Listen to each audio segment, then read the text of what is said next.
I'm Billy S, welcome back to the channel. Last year, I took a look at every Soulsborne DLC and ranked them from worst to best. It was a contentious video, as some of my opinions didn't match the norm, and with Shadow of the Erdtree now in the mix, I'm sure people are wondering if I still hold all of those views.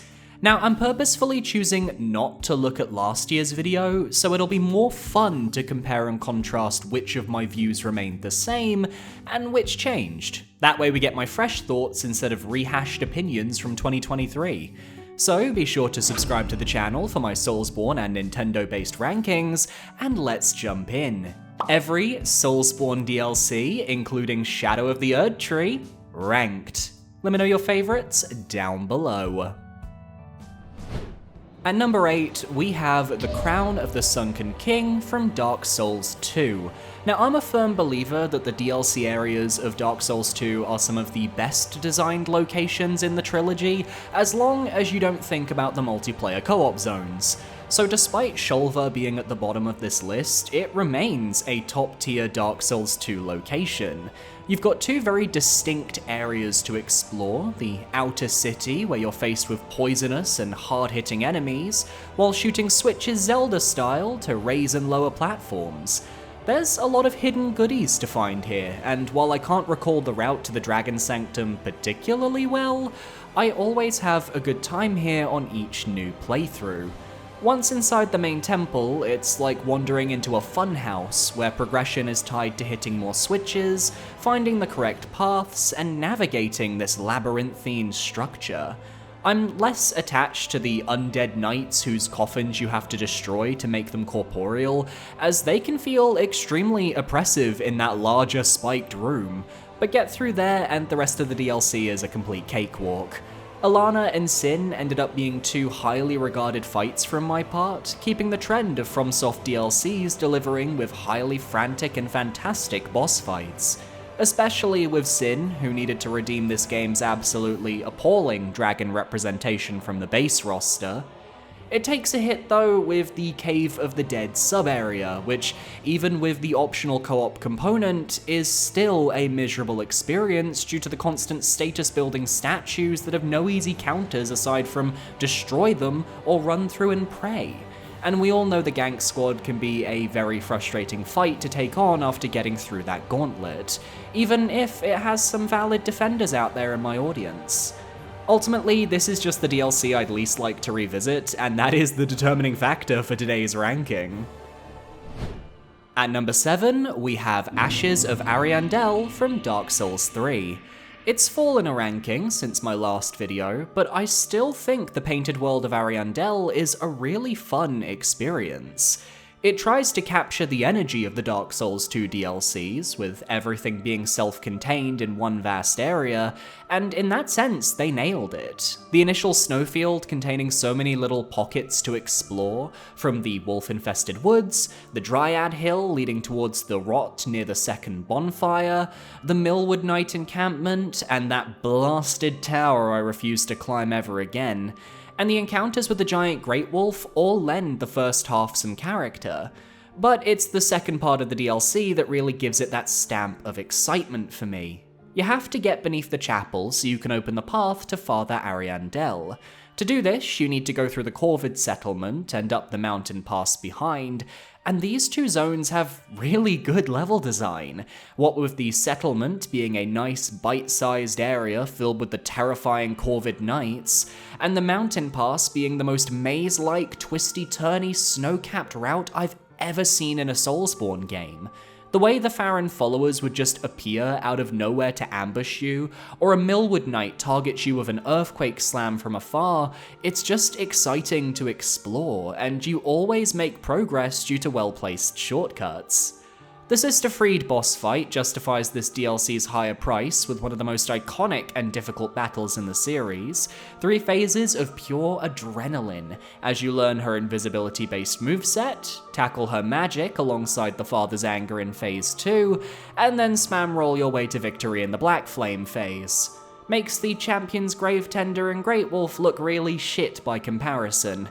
Given we'd just come from Bloodborne's Old Hunters DLC, players were looking forward to multiple areas and bosses to defeat, and Ashes of Ariandel really wasn't that. It's clear now all the resources were being poured into the Ringed City, but asking even now €15 for this DLC? It's too much then, it's too much now, and that has to be taken into consideration. At number 6, we have the Crown of the Ivory King from Dark Souls 2. Controversial? Most likely, but the Ivory King gains a spot on last year's video due to Ariandel moving down. Now, Eliam Lois is one of the best areas in Dark Souls 2. It's not my personal favourite because I don't really vibe with that type of ice setting too much, but I recognise the sheer level of skill that went into the level design. You can go through the city multiple times, the first trying to find the Eye of the Priestess so you can fight Ava and reach Alsana, and everything is frozen. Enemies, passageways, you only have one path you can take, and it gives you the speed date equivalent of getting to know Eliam Lois. A small note, I love that the mage enemies are inactive until you reach Alsana and stop the snowstorm, providing a very different experience on your second run through the zone. Or you could just fight the main boss immediately. The Burnt Ivory King is a fight that demands patience, yet those willing to challenge themselves can jump down into the old chaos without freeing any of the Lois Knights, and take on the respawning enemy gauntlets all they want. It's a Metroidvania-style DLC where areas connect in odd ways, and you need to find 3 imprisoned knights who will then help you slay the main boss. You've got the Lower Hedgehog Town, the descent through the city walls, multiple comedic moments involving invaders and player phantoms, and even now I'm still discovering tricks about this DLC. Did you know for the night atop the large hill, you can roll a snowball down to this nearby bridge to get a shortcut back to the start of the area? I didn't. If only this DLC didn't have one of my most hated areas in all of Soulsborne, Frigid Outskirts. I said it last time I made this video, and I will say it again. Reindeer Fuckland is the reason this DLC doesn't land higher. It's so atrocious, and such a time waste. At least the Cave of the Dead and Iron Passage are over near immediately whether you win or lose. Here, nah. 6th place is good though. At number 5, we have Artorias of the Abyss from Dark Souls. The biggest fall from my previous ranking video where this DLC was originally number 2. But my recent replay of the DLC via my Dark Souls Randomizer series, as well as reflecting on the package as a whole, have led me to drop it in my rankings. Mainly because I think the areas are, while good for the time, not as interesting anymore. The Royal Wood is a fun concept because it takes Darkroot Garden into the past, and they can get away with reusing the entire landscape and exploring it once or twice to see all the hidden spots. But it becomes far too easy to just run through nowadays, and it's just not engaging anymore. Ulasil Township is still the GOAT though, nothing bad to say about it. I really like how the town is split between the apartment buildings of the upper half and the larger, more infested lower buildings. Enemy positioning is also really good here, can't complain, even if those bloated Ulasil sorcerers can 2-shot me on a good day, 1-shot me on a bad one. Chasm of the Abyss though really lets the whole package down. Such a great opening for one of the most nothing zones gameplay-wise in the series. You save Sif, you grab the Darkbead spell, you run down a pillar and fight Manus, and that's it. Nostalgia glass is off, it's a big dip in quality. Where Artorias of the Abyss shines, however, is its boss fights. Sanctuary Guardian is a perfect guardian for the DLC as a whole, with faster movement than we're used to from the base game, meaning if you can beat him, you can beat the DLC. Knight Artorias, Black Dragon Calamite, and Manus, Father of the Abyss are all literal top-tier fights in the franchise, with brilliant lore, fantastic movesets, gorgeous music, and memorable build-ups. Goch sniping Calamite, Manus dragging you down into his arena, Artorias flinging an enemy at you? And the lore significance here cannot be understated. It's actually one of the easiest to understand DLCs in terms of character lore, and was a real treat for fans of the base game when it first released. I talked about Artorias' role in this in a previous video, so check it out here. This ranking hurt me too, guys. I just had to be honest with myself on this one. At number 4, we have the Ringed City from Dark Souls 3. Now, I got genuine hate last year for not placing Ringed City in my number 1 spot, and now I'm not even putting it in my top 3, so what gives, Billy? Ringed City suffers from the same issues that plagued my previous entry. I don't like the areas. As concepts, the Dreg Heap and the Ringed City itself are very interesting, and the lore implications that come with each zone have always fascinated me. From the way we can find countless references to past civilizations in the Dreg Heap, including Dark Souls 2's Earthen Peak, and how the whole world is collapsing in on itself, to the Ringed City being this hidden sanctuary for the Pygmy Lords who held the power of the Dark Soul, protected by the Church of Filianor. And yet, as actual explorable locations, they really don't do it for me. The Dreg Heap starts off insanely good, with the massive drops into different structures, humanity dregs attempting to attack the player, some tough knights, a few good rings to collect, and the first angel is actually a well-designed obstacle that you have the ability to overcome. The second half, meanwhile, has you rolling through a poison swamp while getting angels sniped, and it absolutely never feels fair. Nobody is going to find the pilgrim that kills the outer angel without a guide, and overall it halts the momentum of the DLC, which is a real shame.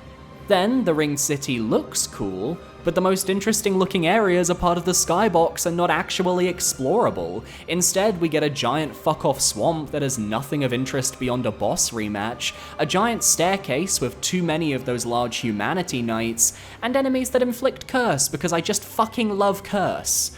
I don't enjoy running through the Ringed City with the exception of the Meevee portion, including the Circular Grave area, love that. Lap's questline is really well done, but Ringed City always excelled in the community because of its boss fights. Half-Light is the weakest, but I still think he's a solid PvP or PvE battle with a couple gameplay knocks, such as the 2 Church Guardians getting spawned in and Judicator Argo being his annoying self. Dark Eater Meevee, the Demon Prince, and Slave Knight Gale then fill the niche of being some of the best fights in the trilogy. I can't praise Gale enough, I can't praise the gank fight of the Demon Prince enough, and I can't praise Medea's refinement of the Soulsborne dragon fight enough. And the music? Oh, the music is top tier. But because the actual exploration of these zones don't agree with me, Ringed City just doesn't make my personal top 3, as all 3 DLCs ahead in the video are all ones I really love to explore. And that's an opinion that isn't gonna change, I'm so sorry. At number 3, we have the Crown of the Old Iron King from Dark Souls 2. Easily my favourite of these shorter DLC packs, I've sung the praises of both Broom Tower and its boss fights time and time again, including last week, as Broom Tower landed quite highly in my top 10 vertical levels in Soulsborne video. So we're retreading old ground, but that's okay. If Crown of the Ivory King was the Metroid side of Metroidvania, Crown of the Old Iron King is the Castlevania side of Metroidvania, with a focus on taking on various difficult enemies in a very vertical location similar to a Dracula's castle. We're given a very immediate goal, being to use the smelter wedges to banish all the idols of Nadalia.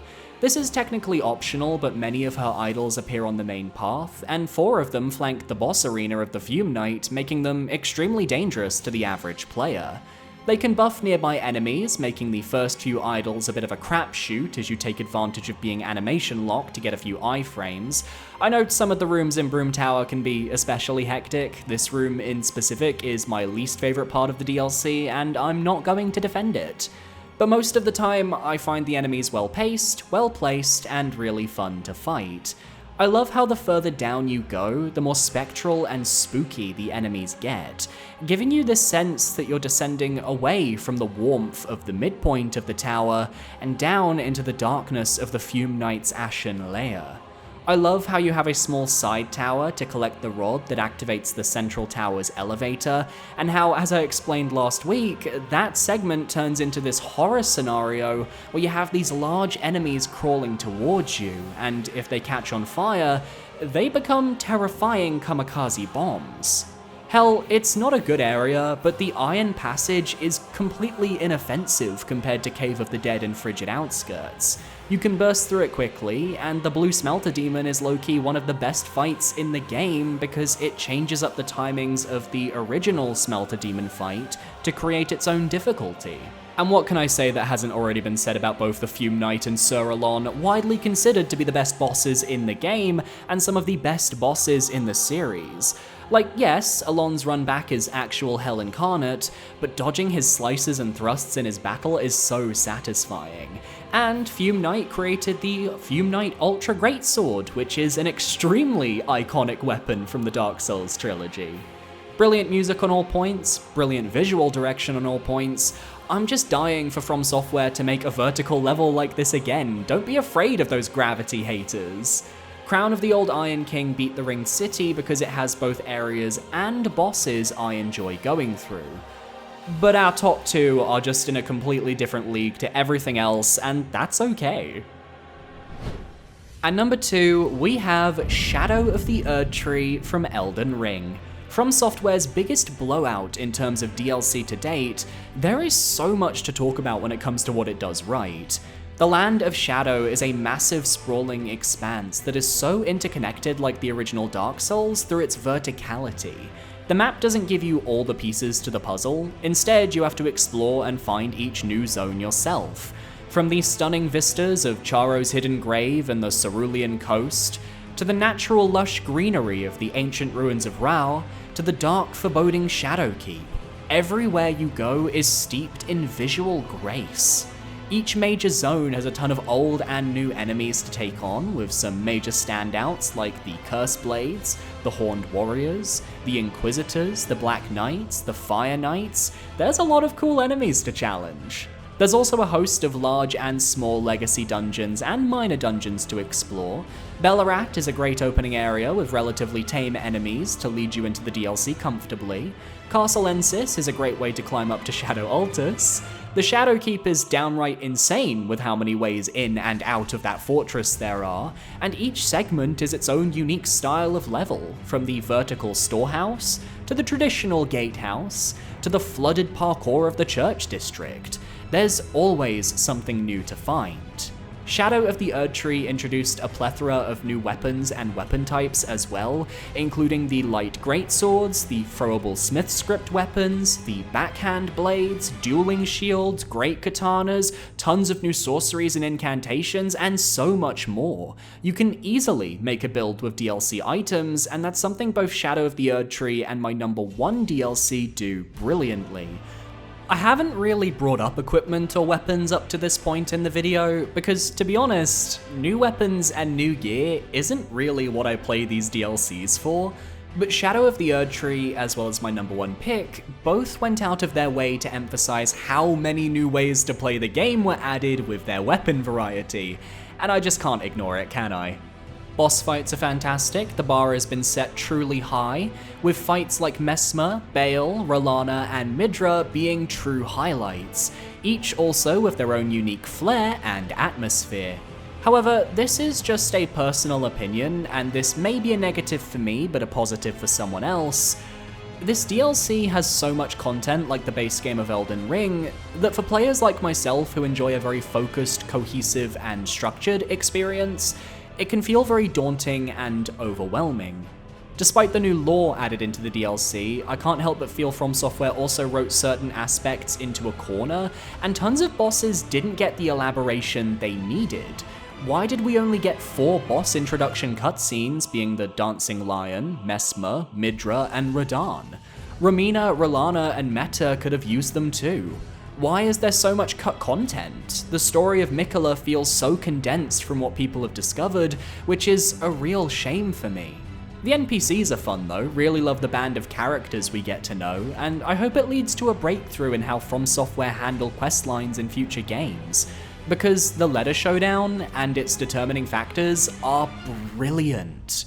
What we have is fantastic, it's an amazing DLC, but I can't help feeling Shadow of the Erdtree is like a 9 out of 10, and having an extra 6 months to tighten some things up could have made it pure perfection.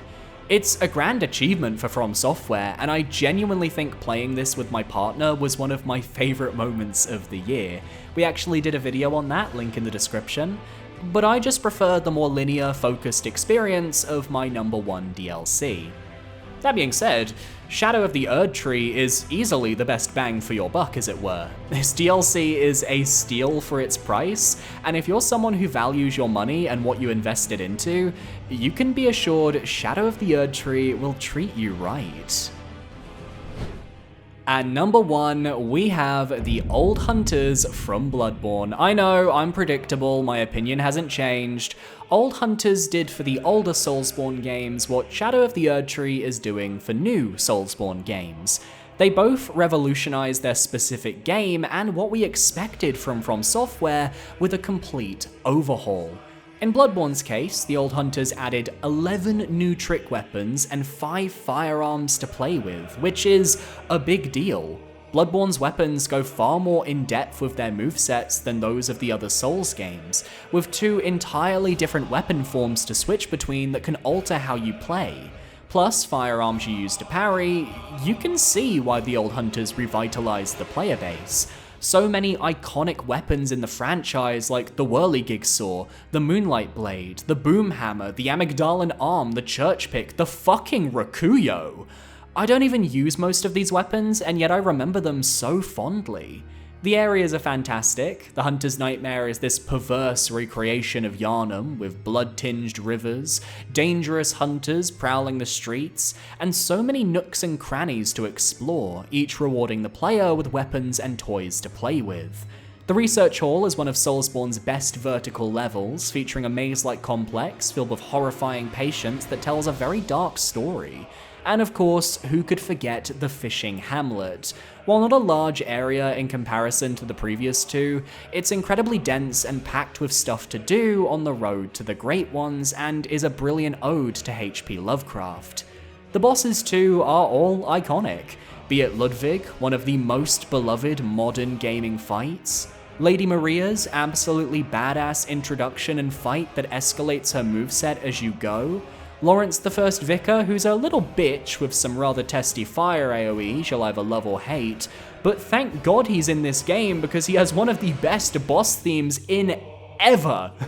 And who could forget the Orphan of Kos, one of my favourite fights in gaming, and one of my proudest achievements, having beaten him my very first time. All of the bosses are fantastic, and the living failures are there too. Why Old Hunters edges out Shadow of the Erdtree for me is that while they both add new weapons, new areas, amazing bosses, great music, atmosphere, etc., Old Hunters is just a tighter package. Its lore helps expand the scope of the base game in a way that doesn't rewrite history. You can see everything flow together, and I love seeing some loose threads get tied up. Maria's story tying in with Gehrman, or the expansion on Bergenworth, for example. With Shadow of the Erdtree, a lot of its lore is more in contention with the base game, and while some of the rewrites make sense, there's a lot more murkiness to everything. It's so much more standalone than other DLCs to where it's almost a bit odd how little your actions in the Land of Shadow affect the lands between. Whereas here in the Old Hunters, there are little interactions, like slaying the Orphan of Kos allows Gehrman to sleep easy in the dream, or beating Maria has the doll give you extra dialogue. These tiny little flourishes are what keep me invested, and it's that extra little FromSoft touch I adore. Plus, as I alluded to earlier, I'm just biased towards shorter, condensed experiences, and that's why the Old Hunters just speaks to me more. Hopefully, even the most diehard Shadow of the Erdtree fans can understand that. I'm not saying Shadow of the Erdtree is bad, I'm just saying the Old Hunters is really good.